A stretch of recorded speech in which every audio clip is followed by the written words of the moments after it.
大家好，咁天氣咧又開始變得乾燥啲啊！好多人咧如果有濕疹嘅話咧，就開始咧就翻發啦。咁所以咧我就諗到咧，不如咧我就拍一條片，將濕疹嘅所有需要知道嘅嘢咧，都喺呢條片嗰度講清楚晒佢。照我呢個頻道嘅宗旨咧，我淨係講一啲咧就有晒醫學研究證據嘅嘢啫。事不宜遲，即刻去片。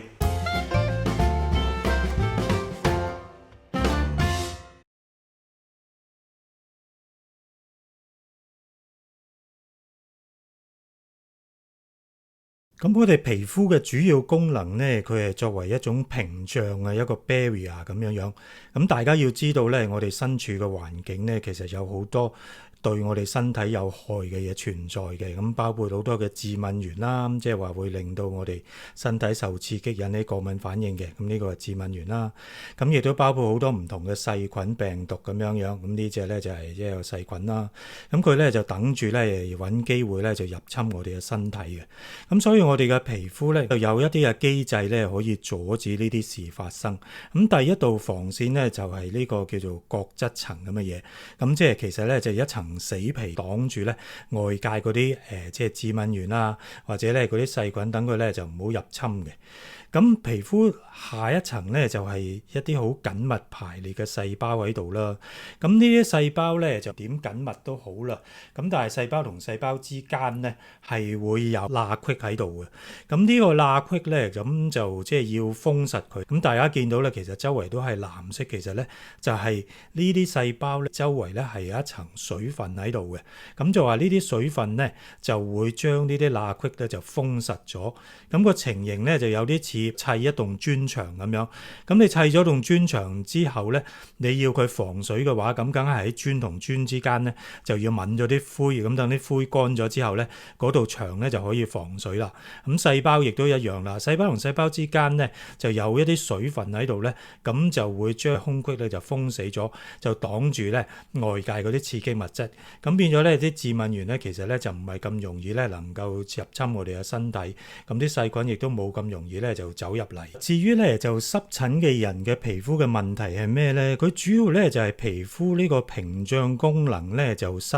去咗或者減弱咗啦。咁第一樣嘢咧就係話皮膚表面嗰個角質層咧就有啲破損啦。咁本身係好完整嘅一層咧，可以擋住出邊啲刺激物質。咁但係大家見到咧就譬如呢啲地方、呢啲地方、呢啲地方，咁咧就有啲缺損啊，有啲缺口喺度咁樣樣。咁而咧就下低嗰啲細胞層咧，亦都出咗個問題。大家有冇留意到啊？大家見唔見到冇咗啲藍色啊？即係話咧濕疹嘅人咧，皮膚裡面嗰個細胞層咧，細胞罅隙之間嗰啲水分咧就冇咗或者少咗好多。咁變咗咧就細胞同細胞之間嘅罅隙咧就大咗。咁樣嘅話咧，咁就外界嘅刺激物質咧就有機會咧經呢啲缺口走咗入我哋嘅身體裡面。咁譬如呢個咁樣嘅致敏原，咁咧就可以咧經過呢啲缺口咧，就經過嗰啲細胞之間嘅罅隙就走咗入我哋嘅身體裡面。咁而嗰啲咁嘅細菌咧，亦都好容易咧就黐住喺皮膚嘅表面。細菌嚟講咧，好多時咧未必話一下子就入侵我哋身體。咁但係好多時呢啲細菌咧，佢就會咧分泌一啲嘅毒素，嗰啲毒素咧就會經過一啲有缺損嘅皮膚嘅細胞層咧，就走咗入皮膚嘅深層裡面。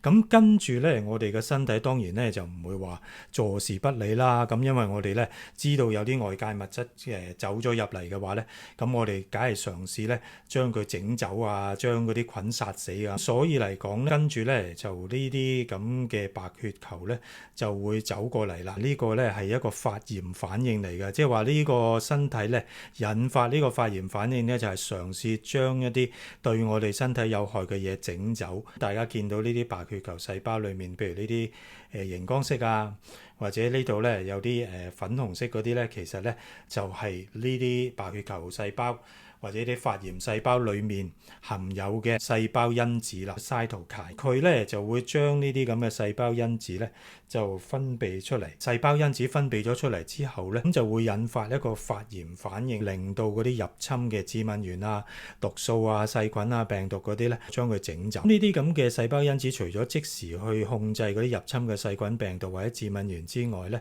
咁一部分就會經血液帶到其他地方。咁個作用咧，即係好似黑社會劈友咁樣啦，咁就即係吹雞啊，就會叫更多其他嘅白血球咧，快啲嚟幫手啦！有敵人入侵啦，咁咧就會多啲白血球走過嚟，變咗嗰個發炎反應咧就會越嚟越大啦。咁佢又會更多嘅細胞因子啊，更多嘅化學物質喺度聚集喺度，嘗試一次過咧就將嗰啲入侵嘅物質擊潰啊。咁但係有個唔好處咧，就係話喺呢個過程裡面咧，其中有啲嘅發炎反應產生嘅物質，包括咧一種我哋叫組織胺 histamine 咁嘅嘢咧，咁就會產生呢個 histamine 咧，就係會令到我哋覺得好痕嘅。下一步嘅話咧，咁就會好明顯咧，就會拗啦，因為痕起上嚟就好難忍噶嘛，咁就會不斷拗。咁拗嘅過程裡面咧，咁皮膚上高個角質層嘅缺損就會越嚟越多。咁個缺損多嘅話，皮膚細胞層裡面嘅水分就會經呢啲缺損嘅位置咧就蒸發走，咁變咗細胞同細胞之間嘅水分少咗，咁個空隙又更加大，咁就會更加多嘅致敏原走入嚟，更加多嘅細菌毒素咧就走入嚟，令到個發炎反應越嚟越犀利，越嚟越痕，咁你就越嚟越拗，形成一個惡性循環啦。咁第一樣嘢最簡單嘅咧，就係要盡快咧就將嗰啲手指甲咧就剪短佢啦。即係話，如果你啲指甲好尖好長嘅話咧，你越拗佢，咁個皮膚啲角質層就會破損咧，咁就更加多嘅刺激嘅物質咧走到入去，濕疹就越嚟越緊要啦。咁第二樣嘢咧非常之重要，我覺得咧差唔多咧就喺處理濕疹度最重要一樣嘢咧，就係要做足潤膚啦。咁因為咧就潤膚咧就會令到皮膚裡面細胞同細胞之間填補咗嗰個罅位咧，就令到外界嘅刺激物質咧就冇咁容易再走入嚟。同樣嘅道理咧，大家亦都唔能夠用一啲普通嘅番梘啊，或者普通嘅沖涼液去沖涼嘅，因為呢啲咧就會令到皮膚裡面嘅水分咧就更加流失得快。冇咗呢啲水分嘅話咧，咁皮膚裡面細胞同細胞之間嘅罅隙越嚟越大咧，咁就會更多嘅致敏原啊、刺激嘅嘢或者毒素咧走入皮膚裡面，令到個濕疹更加犀利嘅。咁所以咧，大家一定要買一啲咧就專係for濕疹用嘅沖涼液或者產品咧去沖涼先得嘅。因為咧就濕疹本身皮膚都係長期乾燥嘅，即使你完全冇晒濕疹咧，皮膚係 OK 嘅話咧，都要長期用呢啲保濕特別for濕疹嘅沖涼液去沖涼咧，先至可以嘅。咁另外一樣嘢好重要嘅咧，就係話要用藥物嘅時候咧，咁我哋咧就其實最常用嘅藥物大家都知啦，都係一啲類固醇啦，或者咧而家有啲新嘅冇類固醇成分嘅藥膏都可以用嚟對付濕疹嘅。呢兩種嘢咧嗰個原理咧都差唔多，都係咧就嘗試去控制呢個過度嘅發炎反應，減低啲細胞因子形成咧，令到佢冇咁痕嘅。類固醇咧有啲強有啲弱，同一種類固醇佢係藥膏嘅形式同呢個油膏嘅形式咧，咁嗰個滲透能力都唔同㗎啦。即係話好似同一個子彈頭，如果佢1秒鐘咧係100米，同1秒鐘係1000米咁嘅速度咧，咁個殺傷力唔同一樣嘅啫。即係你去睇醫生嘅時候，佢咧就會就住你嘅情況咧，去使用唔同強度嘅類固醇或者唔同製劑咧，希望咧盡快將你嘅濕疹控制落嚟。咁喺某啲特別嘅情況咧，咁通常就係比較嚴重嘅情況啦。譬如話有啲人啲濕疹咧就發晒炎啦，已經拗到損晒，跟住俾啲細菌感染出晒水啊，好多啲黃色嗰啲液體啊焦形成嘅話咧，好多細菌毒素就多啦。咁好多嘅毒素走咗入皮膚裡面咧，就會有一個好大嘅發炎反應，皮膚就會更加痕啦。咁所以咧，醫生咧有時候會開一啲口服嘅抗生素，希望咧盡快將呢啲細菌咧就殺晒佢，咁嚟減低個發炎反應，去控制濕疹嘅。咁喺某啲嚴重嘅濕疹情況底下咧，醫生都會選擇開一啲譬如細劑量、短時間嘅口服類固醇咧，咁用呢啲類固醇咧控制一啲過度嘅發炎反應去消炎，令到個濕疹盡快受控。咁好啦，呢啲就係一般嘅治療方式啦。咁我之前咧喺我啲舊片咧都詳細講過，有好幾個方法咧可以咧考慮作為濕疹嘅輔助方案嘅。咁第一樣漂白水浸浴，其實咧就係用一啲稀釋嘅漂白水去浸浴，用咧就漂白水裡面嗰個氯嗰個成分咧就幫我哋殺咗皮膚表面嗰啲細菌。咁冇咗啲細菌嘅話，少啲毒素嘅話，發炎反應冇咁犀利，濕疹咪會改善咯，就係咁簡單嘅啫。咁嗰個用法咧，之前咧我講呢個漂白水浸浴嗰條片咧，漂白水嘅濃度咧就較為稀少少嘅。以而家大家經常會買到嘅6.25% 嘅漂白水咁計啊，每1000 cc 嘅水，每1公升嘅水咧就加0.8毫升嘅6.25% 漂白水落去咧，咁稀釋嗰個濃度咧就為之啱啦。咁樣溝出嚟嘅漂白水氯氣嘅濃度咧，同呢個泳池水差唔多嘅啫。因為有啲人會覺得會唔會好刺激啊？咁但係其實咧就一般都唔會點刺激嘅。咁一般咧就係用暖水啦，咁就開好呢啲咁嘅漂白水浸浴。咁浸咧每一次譬如浸15分鐘啦，浸完之後咧就用清水咧就過水咁樣樣。咁之後咧最好搽翻浸潤膚膏咁就 OK 啦。咁因為咧佢雖然可以清到細菌，但係佢個效果咧只不過係暫時嘅。咁所以咧，通常用漂白水浸浴咧，一般咧都係譬如每個星期要用2次啊，或者多啲係3次咁樣樣。用得太多咧，皮膚有陣時會驚太乾啊。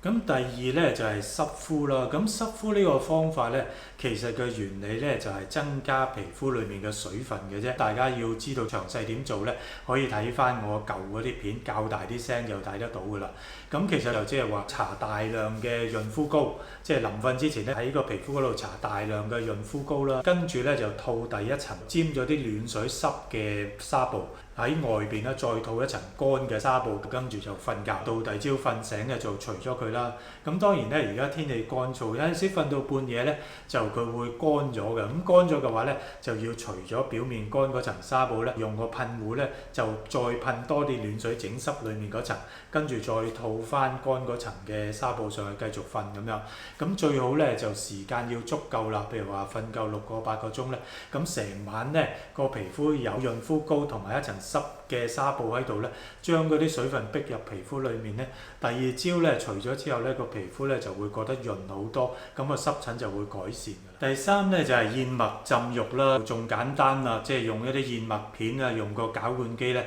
將佢咧打到好細咁樣，盡量咧要打細啲咯。咁咧就即係將佢咧就加落浴缸嗰度咧去浸浴，咁又係咧就浸15分鐘一次，咁就 OK 啦。主要咧燕麥裡面咧就係有啲保濕嘅成分啦，令到我哋皮膚裡面多啲水分，咁咧就即係增加嗰個屏障功能啦。同埋咧佢有啲消炎作用，可以令到嗰個皮膚冇咁多呢啲細胞因子，冇咁痕。咁呢個亦都係好簡單嘅。好，咁最後一樣嘢 bonus 咧就係我嘅錦囊妙計啦。咁我咧就好老實咧就將我嘅經驗咧就同大家講翻。我咧就見好多濕疹嘅人咧，佢治療如果控制得唔好或者治療失敗咧，其實咧都唔少嘅原因咧，就係因為咧用藥咧就太過謹慎啦。當然咧就我都明白大家對呢個類固醇咧就有好大嘅戒心啊。咁呢樣嘢咧，我係覺得有佢嗰個道理喺度嘅。咁但係咧，大家要明白，以我嘅立場嚟講，如果大家可以唔用藥就控制到濕疹，咁或者淨係用潤膚就控制到濕疹嘅話咧，咁就當然咧係最好嘅。咁但係咧好多時咧就濕疹就即係到一個地步，如果紅晒啊痕得好緊要啊，唔用藥或者唔用類固醇咧係唔實際嘅，係基本上係好難控制到嘅。